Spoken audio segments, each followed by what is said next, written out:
This is going to be our presentation on our book club, which was in regards to reading Beyond Marginality, Understanding the Intersection of Race, Ethnicity, Gender, and Difference in Educational Research. I'm Sean, and this is Jessie Ann, and we're going to be talking about our book. So there were a lot of contributors for this book. This was one of the books that had a bunch of different scholarly authors in it. Each name is listed on the next two slides. There also is a link that's in green. However, not all of the individuals have links, and that's because some of the people are no longer affiliated with research, or they are deceased. So, hence, if there's no name. Very fair. Next, we're going to be talking about an overview of the text. Effectively, this text was best broken down as three different parts. The first part, which is the framework for educational leadership, or frameworks in the educational research, or leadership, goodness. The second part is theory to practice in those frameworks. And then the third part is just rather short conclusion, as it takes all of these very broad ideas and helps condense them all into unifying themes. So, in the next slide, we're going to talk about part one. So, the first topic that was addressed in this textbook was the access to opportunity framework, where in the image that you can see on the right-hand side, it is this framework recognizes that one of the first impacts of educational opportunity and educational progress is based on wealth, which you can see in the vertical axis. And then it also recognizes that opportunity is varied based on race. So if you're white and poor, you're still going to have more educational opportunity and access than if you were black and poor. And the same is true if you happen to be from a more affluent society. The implications then of the access to opportunity framework talk about your access, your impacts, your ability to obtain resources, which further impacts your livelihood and the jobs that you can achieve. The next topic of discussion came between pages 21 and 29, which discussed the boundaries to Black communities. When we were first reading about this, I thought that this would be an excellent excerpt that you might give to a school principal that has little to no background in diverse education, and to just explain some of the boundaries that have been holding the Black community back for the last 100 years. Among those boundaries that get discussed, starting on page 24, are redlining, zero tolerance discipline, which then leads to the school to prison pipeline, as well as the over-identification of Black students in special education. Furthermore, another topic discussed in this section was the mentoring of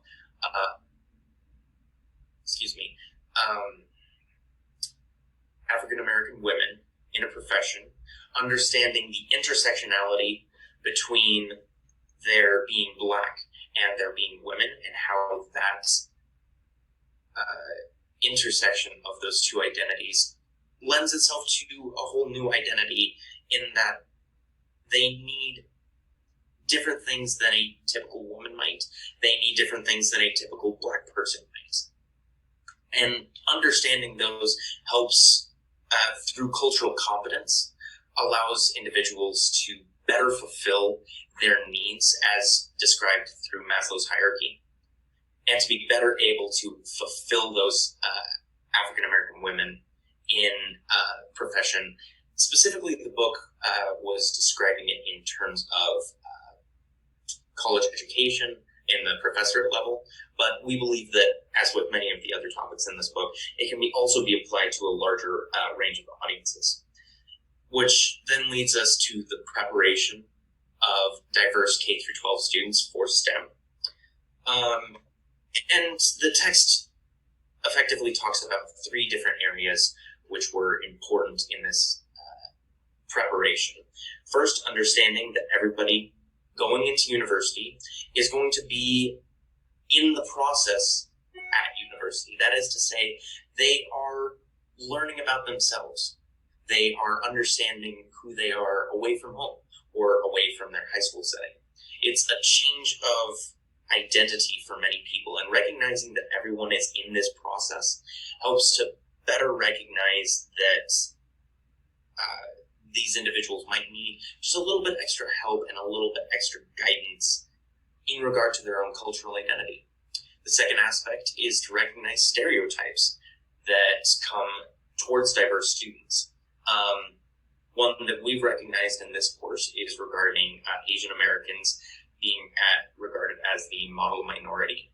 So you would expect an Asian American to be involved in STEM as an engineer or as a mathematician, but you might not feel the same way about somebody of Latino heritage in the STEM field. So recognizing that those stereotypes exist is going to help push past those stereotypes as we're all trying to learn to communicate better about the ways that we can learn STEM or better how we can guide our students through the STEM process. And the third aspect is discussing the alienation that many of these students feel. If they are the only person of their own minority or gender within the field of STEM, there are a lot of boundaries that are holding them back in terms of their expected STEM student versus who they are. And being able to take these three aspects and understand all of them, understand the ways that they can impact diverse students, is going to better allow us to move these students into higher achievement, higher preparedness for STEM, and help us to better fill that gap between the white male engineer and their minority counterparts. Thanks, Sean. So the second section talked about theory to practice. So the first part was affective linguistic cognitive framework. So cognitive is the framework is the idea, it's like a triangle, and it's the idea that your thoughts impact your behavior and impacts your actions, and they're all intertwined. So you can change your actions, which can change your behavior and your thoughts, and vice versa. And so when you apply it to linguistics, it's by changing your language, you're being able to change your behavior and actions, because linguistically you're being able to be culturally more diverse and whatnot. So within that system, you're more asset-based. You're focused on people of minorities in particular and what assets they bring, more growth mindset, that people can learn, people can grow, embracing linguistic and culturally diverse communities. Effective leadership, meaning power figures are embracing cultural diversity. In fact, they're leading out on being culturally relevant and being able to apply the things that our culturally diverse people would need to feel safe in an environment for learning and thriving, both as a student and in the workplace. Ideal learning conditions, it talked about that in the middle of the book. In an education setting, that just means fitting Maslow's hierarchy of needs, self-determination theory, which we're going to talk about, just making a safe cultural environment with these expectations, modeling those behaviors, having just strong ethical educational practices. And then scaffolding academic language. It's one thing for a teacher or an administrator, or even in college, to demonstrate academic rhetoric, but it's another thing for that person to be able to break down the rhetoric and understand that's the language of the culture, and being able to lift people up so they can embrace that linguisticness of that community instead of separating them and not scaffolding that language for them. And then it talked about resilience in education and how teachers can work on becoming more resilient, or educators can become more resilient, and by so doing, they are able to become more self-actualized, being able to live at the top of Maslow's hierarchy of needs, being able to recognize their own actions and how it impacts others, and what changes they can make to be able to embrace a more culturally diverse environment. Also, the idea that not every parent is going to give in the way that you perceive in a white dominant society they would give. So for example, for those of African American descent in particular, they might have a truly negative experience in education. It was only in 1950s and 60s we were dealing with that segregation. And so while that's a long time ago, in our retrospect, we might have a grandparent who was raised during that time, and they might have an extremely negative experience with education. And so as teachers, we need to constantly give our hand out and understand that their experience could be what's impacting that break between the school and the community. Also understanding that different communities, like Latino families in particular, might be encouraging following the rules and the guidelines at school, making sure their homework is done, but they might not have the language or feel comfortable to engage with the school, and so they might not be calling or whatever that you would feel that a parent should do. But they're giving their best, and by you reaching out, then we're being able to recognize that it's not a parent being lazy, but instead it's a parent who doesn't understand the culture that we're asking them to assimilate to. And so maybe if we try to understand their culture, then we're being able to make bridges. Also the role of gender and transformational leadership, and specifically talked about how strong leaders are firm, determined, honest, careful, kind, compassionate, passionate about education, calm, strong, faithful, and considerate, and that these kind of behaviors are what leads a leader to be social justice focused and culturally focused. And so that was the idea of transformational leadership. Transformational leadership in particular is a new word to the field of education in the last 10 years or so. I think it's even sooner than that. There's a ton of books on it. If you're interested in it, I would recommend it. So galvanizing inclusivity. Do teachers have different expectations of white versus black students? This is really sad, but we know that it happens. So being aware of it. Tapping into the why of a person's value system. Those rationales we know is a good educational practice. When people understand why we're doing something, they're more likely to jump on board. When we can tap into their culture and their values, they're more likely to be motivated. So as a teacher, understanding the minority culture and their value systems and being able to see how we can apply that into the classroom. Being careful also of microaggressions, and that's simple things like coming from special education background is, oh, you have a processing disorder, don't worry, we'll slow it down for you. Such a microaggression because you are identifying how they are different and how that is causing them not to perform what you want them to do. So awful. So really being careful of our microaggressions. And then educational leaders need to be well versed in instructional strategies because they are the educational leader. And as being the educational leader, they also need to be culturally aware and relevant, especially with what's going on. And then also in the concluding section, I just love this picture, and I talked about the difference between tolerance and inclusivity. And tolerance is the idea that diversity is accepted. We have all people of different colors, but they might have their own group. So they're accepted, but they're still separated from us. Versus inclusivity is that every single part of that culture, of the different cultures, makes up that community. And if we were missing that piece, part of our culture or our community would be missing, because that truly is what asset-based pedagogy is the idea that they bring something that we can't. And so by having all of these different puzzle pieces, then our puzzle looks so much more beautiful, and it's such a really cool thing. We will get into the quote that's here in just a second. Absolutely. Thank you, Jessiane. In regards to our book club discussions, the part that was most impactful for me out of all the discussion posts were the many quotes that we found from this text that just were absolutely so well put and helped convey, I think, a really potent ideas for some of the topics discussed in this book. So I thought we'd share some of the quotes that we found just for your consumption. The first is that deficit thinking assumes that traditionally marginalized groups are to blame for their supposed social and academic deficiencies due to limited social skills upon entering school and the lack of parental support for the education of their children.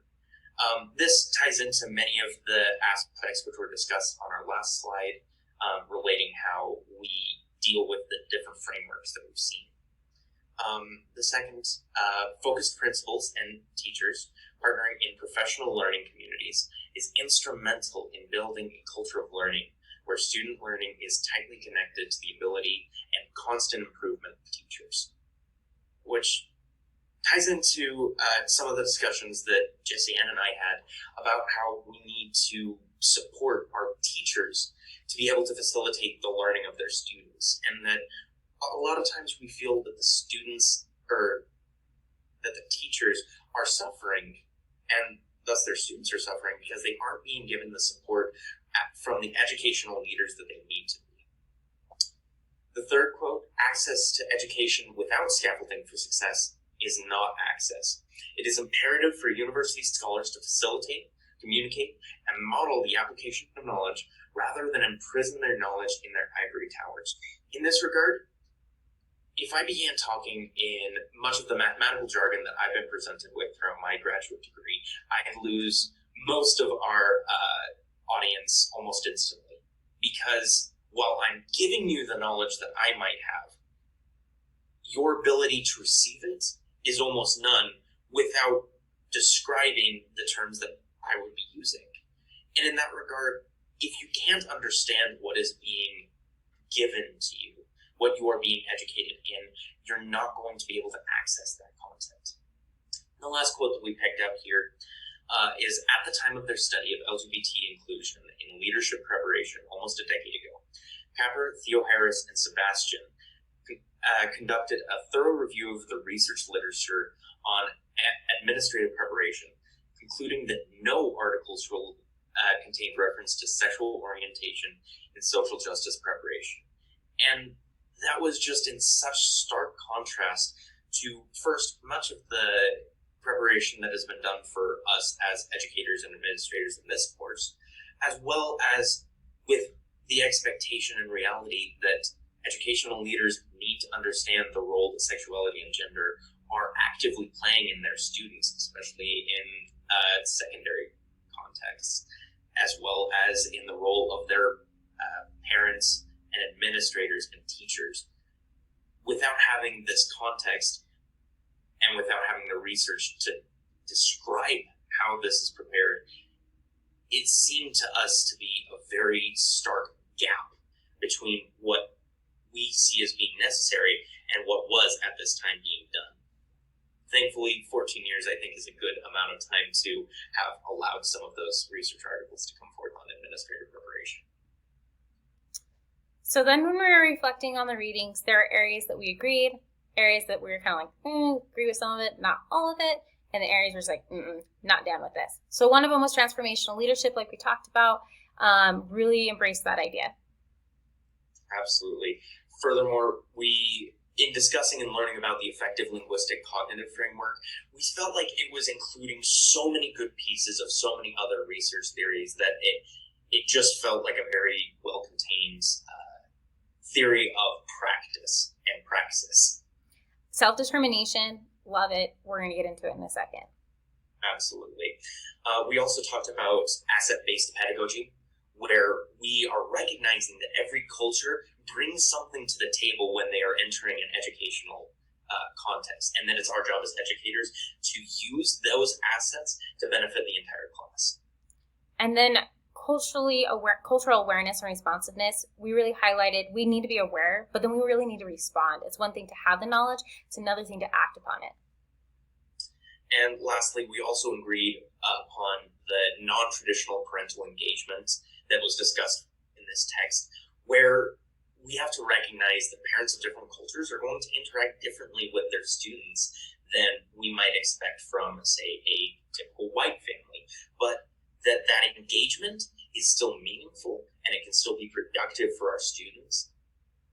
And then where we had some mixed agreement, we're going to explain critical race theory in a second, but the extreme version of it is basically that all whites are oppressive and that we need to take power.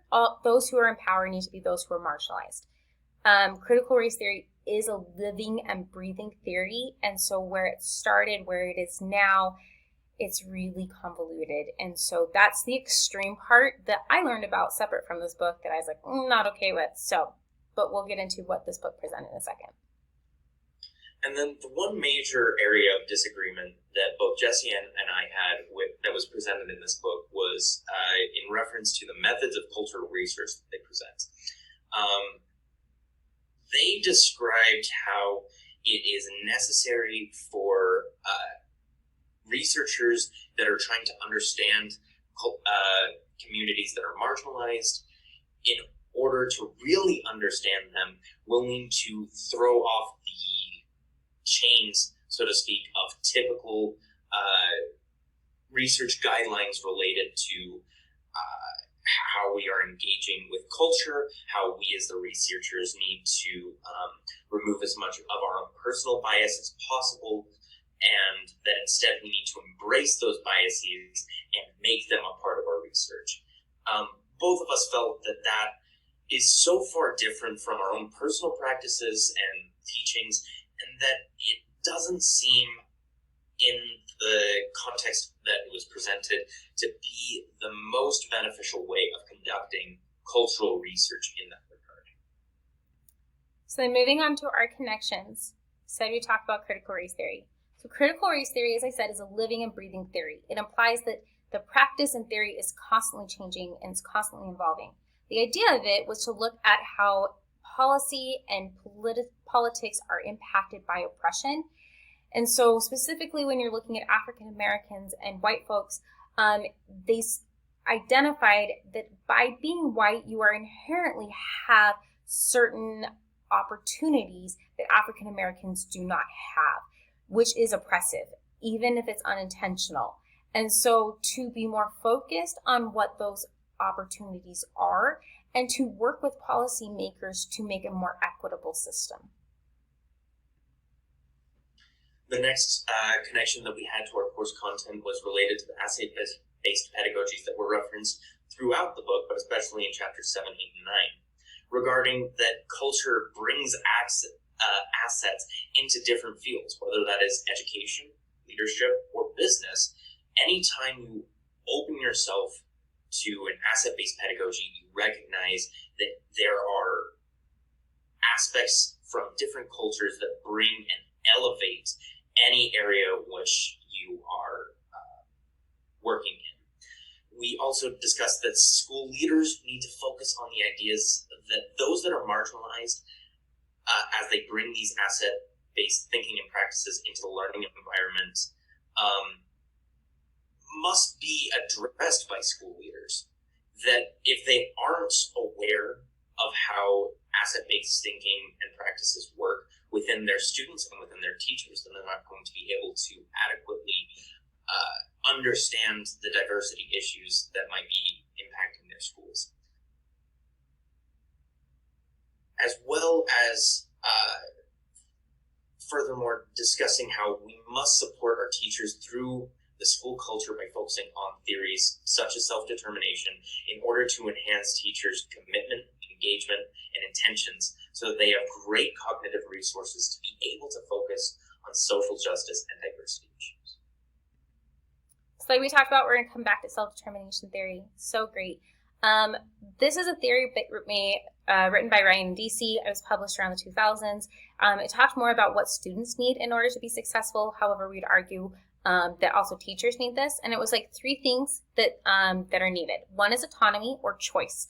If you think about those of us who are teachers, how many of you have been contacted about the decisions that are being made currently in terms of going back to school? If you had an input, how would that make you feel? This is the same thing for our students. As they have choices, they're going to be more engaged in that work because they have buy-in. The second is competence. Competence is that you believe that yourself, you have the ability to perform the task that is being asked of you. And then third is relatedness, or that sense of care and connectedness into that community, going back to that tolerance versus inclusivity. And so as we create these 3 things in a school system, both for teachers and for students, then we're being able to have a better system. And particularly when teachers have those things, they're going to be able to live more on that Maslow hierarchy of need, on the self-actualization. They're also going to have more cognitive resources to deal with harder topics like diversity or like cultural responsiveness. And they're going to be able to have that effort to give when we take these away, we're taking away things that are actually going to support those marginalized students having their voices heard, or marginalized teachers, just marginalized individuals in general. So that this is really an important thing to be able to create in a school. And the last connection that we thought we'd address between our book and our course is the role of discourse, or rather the role of silencing, and how it plays out in our classes and in our schools. Quote from earlier in this slideshow is that history is fraught with well-meaning research that has served to perpetuate damaging stereotypes that have become viewed as truth and erase the living experiences of some people from their existence entirely.